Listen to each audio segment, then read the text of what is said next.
नमस्कार, स्वागत है आप सभी का सत्याग्रह में और मैं हूं हेमंत भट्ट। हम आपको विधानसभा चुनाव बिहार में जो चल रहा है उसकी अलग अलग खबरें दिखा रहे हैं और आप देख रहे होंगे लगातार कि बिहार के अलग अलग ज़िलों से हम गांव पे जा रहे हैं और बातचीत कर रहे हैं कि जो ग्राउंड पे हो रहा है, क्या ओपिनियन है लोगों का। और बहुत सारे जो दूरदर्शी लोग हैं, जो बहुत सारे अनुभवी लोग हैं, वो अपनी बातें बता रहे हैं जो उनके मन में चल रहा है बिहार विधानसभा चुनाव के बारे में। अभी हम पटना महानगर में हैं और पटना से जो लोग अपनी बातें रख रहे हैं उनसे हम बातचीत कर रहे हैं। अभी हमारे साथ में पटना महानगर से एक महानुभाव हैं, इनसे हम बातचीत करेंगे और जानने का प्रयास करेंगे कि क्या उनका ओपिनियन है। सर, बहुत बहुत स्वागत है आपका सत्याग्रह में। धन्यवाद। आपके चैनल के माध्यम से सभी दर्शकों को मेरा नमस्कार। आप अपने नाम के साथ एक बार थोड़ा सा लोगों को इंट्रोड्यूस कराएंगे, उसके बाद थोड़ा सा दो चार प्रश्न आपसे हम करेंगे। मेरा नाम बागीश नंदन है। मैं पटना महानगर युवा अध्यक्ष हूँ, फिलहाल वर्तमान में जनसुराज पार्टी से।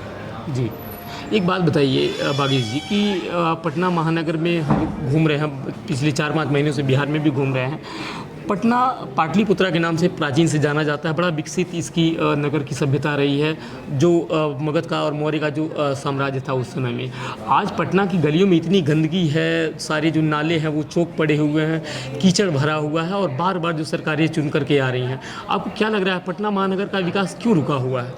देखिए, मुख्य रूप से पटना का ही नहीं, पूरे बिहार का ही विकास रुका हुआ है। इसका कारण अभी यही है, यही हम लोग बात जो है सब जगह जाकर घूम घूम कर बता रहे हैं। 3 साल पहले हम लोगों ने पद यात्रा शुरू किया था 2 अक्टूबर 2022 को। जी, आदरणीय प्रशांत किशोर जी ने इस बात को बार बार दोहराया है कि अपना वोट भाजपा के डर से नहीं, न लालू जी के वोट से डर से, अपना वोट बच्चों के भविष्य को देखकर, बच्चों का चेहरा देख करके ही अपना वोट डालें, तभी हम सुखमय बिहार की संकल्पना कर सकते हैं। और साथ ही साथ ये बात मैं इसमें कह देना चाहूँगा कि आज बिहार, आपने मगध साम्राज्य की बात की, प्राचीन समय की आपने बात किया, एंशिएंट टाइम का बात किया। एंशिएंट टाइम में, प्राचीन समय में बिहार अपने उत्कर्ष पर था। जी, बिहार मगध के माध्यम से ही पूरे भारतवर्ष का शासनकाल चलाया जाता था। आज वही बिहार 28वें पायदान पर आ गया है।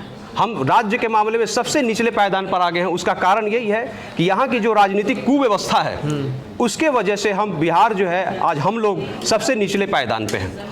इसके लिए ही हम लोगों ने ये, जो हम लोग जब से पदयात्रा करना शुरू किए हैं तब से हम लोगों ने ये ठाना, हम लोगों ने बैठ करके एक मीटिंग बैठ करके हम लोग बजाते ये निर्णय लिया कि हम लोगों को बिहार में सत्ता परिवर्तन नहीं, अपितु हम लोगों को बिहार में व्यवस्था परिवर्तन करना है।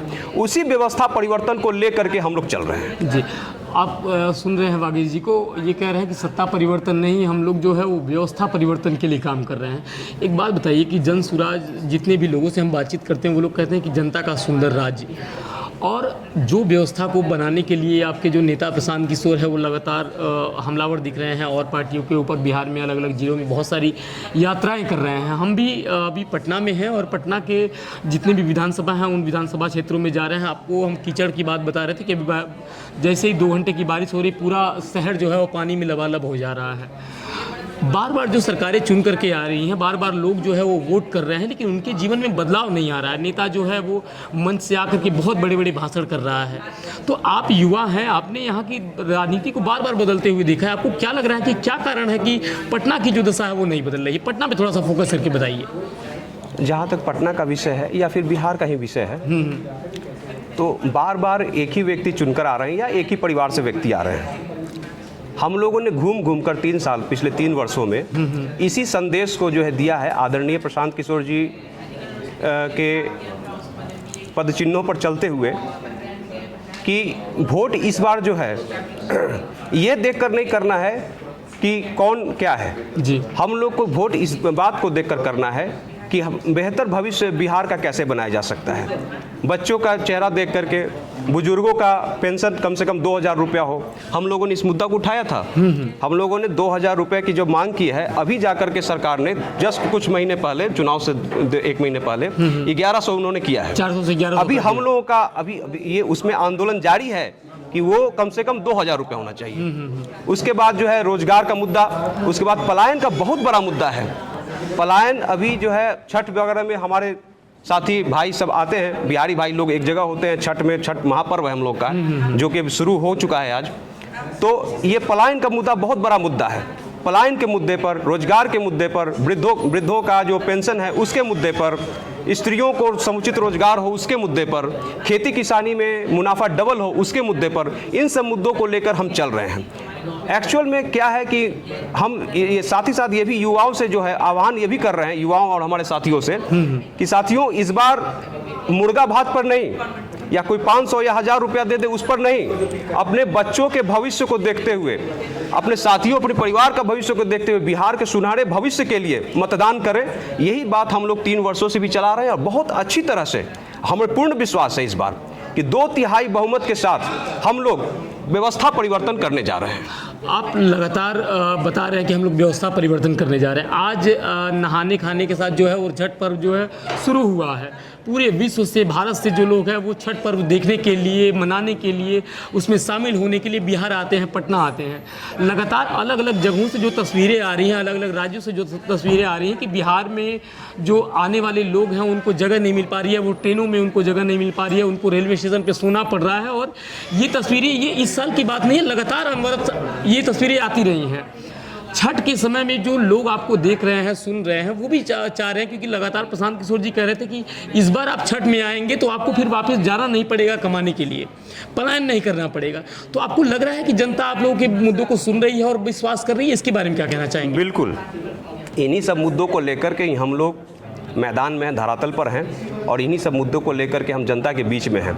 इस बार हम लोगों की यही प्राथमिकता है कि जन सुराज की सरकार बनते ही हम लोग, जो मुख्य प्राथमिकता है उसमें हम लोग को पलायन रोकना है। जो भाई बंधु हमारे छठ में इस बार घर आए हैं उनको हम वापस नहीं जाने देंगे। उनके रोजगार की समुचित व्यवस्था यहीं पर हो जाएगी, इस बार ही हो जाएगी कि अगला छठ वो यहीं रह करके मनाएंगे, यहीं घर होगा और यहीं छठ मनाएंगे, यही छठ मनाएंगे जी। आप वागीश जी को सुन रहे हैं, युवा हैं और बहुत मजबूती के साथ अपनी बातों को रख रहे हैं। अब सत्याग्रह देख रहे हैं और 2025 का ये जो समय है, ये जो महीना है, धीरे धीरे करके नवंबर का महीना जो है वो परवान चढ़ रहा है, ख़त्म होने वाला है। और ये जो अक्टूबर का ये जो महीना है समाप्त हो रहा है और 6 नवंबर को वोटिंग होने वाली है। 11 नवंबर को 2 चरणों में जो वोटिंग होने वाली, बहुत कम समय रह गया है। जन सुराज जो है वो लगातार प्रशांत किशोर सभाएं कम कर रहे हैं, रोड शो के माध्यम से बिहार के अलग अलग जिलों तक पहुंच रहे हैं और प्रयास कर रहे हैं कि जो बात बता रहे हैं रोजगार के बारे में, पलायन के बारे में, शिक्षा के बारे में, वो जनता से इंटरेक्ट हो रहे हैं, जनता को जोड़ने का प्रयास कर रहे हैं। और उनके जो साथी हैं, उनके साथ काम करने वाले जो लोग हैं, वो बिहार के और देश के कोने कोने से इस समय पटना में आए हुए हैं। हम भी उन अनुभवी लोगों से बातचीत कर रहे हैं कि प्रशांत किशोर के बारे में उनकी क्या राय है, जन सुराज के बारे में उनकी क्या राय है। और ये जो 6 तारीख को वोट होने वाला है, सारण और ये जो बीच का जो क्षेत्र है, बाकी जो क्षेत्र है सीमांचल का, उसमें 11 तारीख को वोटिंग होगी। बहुत कम समय रह गया है। आप लोगों को क्या लग रहा है कि आप लोग की जो तैयारी है वो कितना पूरा हो गया है? हम लोग की तैयारी तो बहुत, इस बार हम इस बात को फिर से दोहरा देते हैं कि जन सुराज पार्टी 2025 के विधानसभा चुनाव में 2/3 बहुमत के साथ सरकार बनाने जा रही है। और खास करके पटना महानगर की जहां तक बात करें, पटना महानगर के 4 सीटों पर हम 50,000 से अधिक वोटों से जीतने जा रहे हैं। ये तय है, जय जनसुराज और तय जनसुराज, ये तय है। जय जनसुराज और तय जनसुराज आप बता रहे हैं। एक बात बताइए वागीश जी, हम जब पलायन की बात आप इतनी तेज़ी से उठा रहे हैं, आप लोग शिक्षा और रोजगार की बातें कर रहे हैं। अभी दीपावली के दिन पटना में एक हत्या हुई थी, उसी दीपावली के दिन गया में भी एक हत्या हुई थी। एक आम आदमी का जो जीवन है वो सुरक्षित नहीं है, वो घर से निकलेगा और कब क्या कहने की वजह से उसकी हत्या हो जाएगी। लॉ एंड ऑर्डर जो आप लगातार देखते रहे, चूँकि आप बिहार से हैं, हम बिहार से हैं नहीं, प्रशासन आपको लग रहा है कि इसके पहले और ज़्यादा कमज़ोर था या इस समय थोड़ा सा कमज़ोर हो गया है? शराबबंदी के बाद मुझे आपको लग रहा है क्या कि जो प्रशासन है वो थोड़ा सा कमज़ोर दिखाई दे रहा है? नहीं, निश्चित रूप से आपने बहुत ही मार्मिक बात जो है कहा है। कुछ दिन पहले दीपावली के दिन, जी हाँ, हत्या हुई, बहुत मार्मिक बात है। इसमें यही बात है कि ये कहना चाहूँगा कि पिछले 35 वर्षों से जिस प्रकार की शासन पद्धति अभी बिहार में चल रही है वो बहुत ही शर्मनाक है। यहाँ सरकार जो है उसको सोने से फुर्सत नहीं है। जब यहाँ की बेचारी जो असहाय जनता है वो किसी प्रकार गुजर बसर कर रही है। तो शासन व्यवस्था नाम की कोई चीज़ नहीं है। आए दिनों हत्या, डकैती, गैंग रेप, इन्हीं सब घटनाएं जो हैं वो आजकल चल रही है।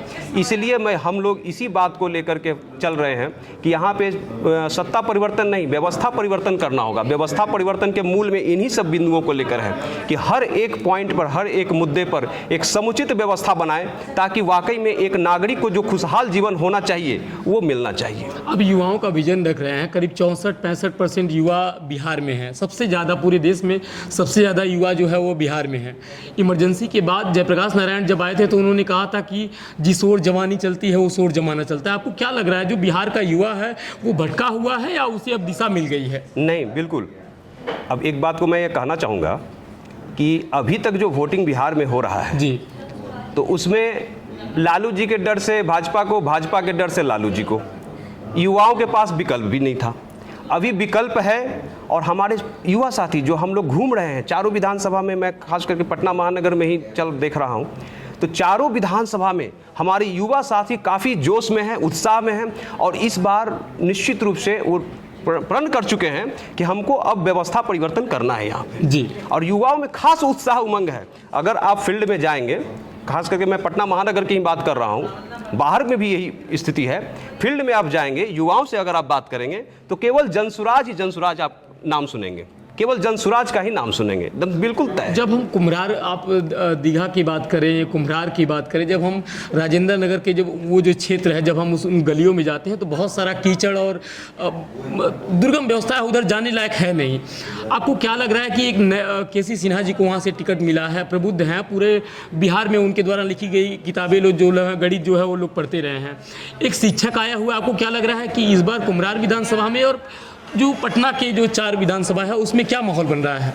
जैसे आपने कुम्हरार की बात किया, आपने प्रोफेसर साहब की बात की, प्रोफेसर केसी सिन्हा साहब का बात किया। सबसे पहले तो मैं ये बता दूं कि पिछले लगभग पिछले 30 वर्षों से भाजपा के विधायक वहाँ से निर्वाचित होते आ रहे हैं और वहाँ की स्थिति क्या है, कुम्हरार की हो या बांकीपुर की हो या दीघा की हो या फिर पटना साहिब की हो, सब की स्थिति बहुत ही जर्जर है। कुम्हरार में आप देखिए तो समस्याएं ही समस्याएं, गंदगी, जल जमाव, इतनी सारी समस्याएं, ट्रैफिक, लोग 200 मीटर 300 मीटर जाने में उनको घंटा भर लग जाता है। तो स्थिति बहुत ही जर्जर है। और प्रोफेसर केसी सिन्हा साहब, प्रोफेसर साहब बहुत ही जाने माने चेहरे हैं। जो भी स्टूडेंट इंजीनियरिंग की तैयारी करते हैं या मैथमेटिक्स पढ़ते हैं, उनके नाम से बहुत अच्छी तरह से परिचित हैं, जब अच्छी तरह जानते हैं। इसके अलावे प्रोफेसर साहब का जो प्रोफेसर केसी सिन्हा साहब का शिक्षा के क्षेत्र में बहुत बड़ा योगदान है, वो बहुत बड़े शिक्षाविद हैं। तो ऐसे व्यक्ति को क्या विधानसभा में कानून बनाने का अधिकार नहीं देना चाहिए हमको? हम एज ए जनता, हम एज ए पब्लिक वहाँ वोटर के रूप में ये कह रहे हैं कि ऐसे व्यक्ति को, प्रोफेसर केसी सिन्हा सर को, इनको विधानसभा में निश्चित रूप से भेजना चाहिए ताकि वो कानून बनाने में अपनी भूमिका अदा करें। ऐसे महान जो विद्वान हैं, जिनको अच्छी खासी विद्वता हासिल है, जो काफ़ी अनुभवी हैं, उनको विधानसभा में पहुंचा करके हम लोग एक सुखद बिहार का निर्माण कर सकते हैं। तो ये थे हमारे साथ में वागीश जी, और हम ग्राउंड पे जो पब्लिक ओपिनियन है वो रिकॉर्ड कर रहे हैं और लोगों से बातचीत कर रहे हैं कि बिहार में क्या चल रहा है। आप लगातार सत्याग्रह देख रहे हैं और ये जो न्यूज़ देख रहे हैं इसमें कोई फिल्टर नहीं है, कोई कट नहीं है। हम प्रयास कर रहे हैं कि विदाउट मसाला कंटेंट जो ग्राउंड पे हो रहा है, ग्राउंड रूट लेवल पे जो चल रहा है, उन बातों को आपको दिखाएं। तो उसे देखने के लिए आप जुड़े रहे सत्याग्रह के साथ। बहुत बहुत धन्यवाद आप सभी का। नमस्कार।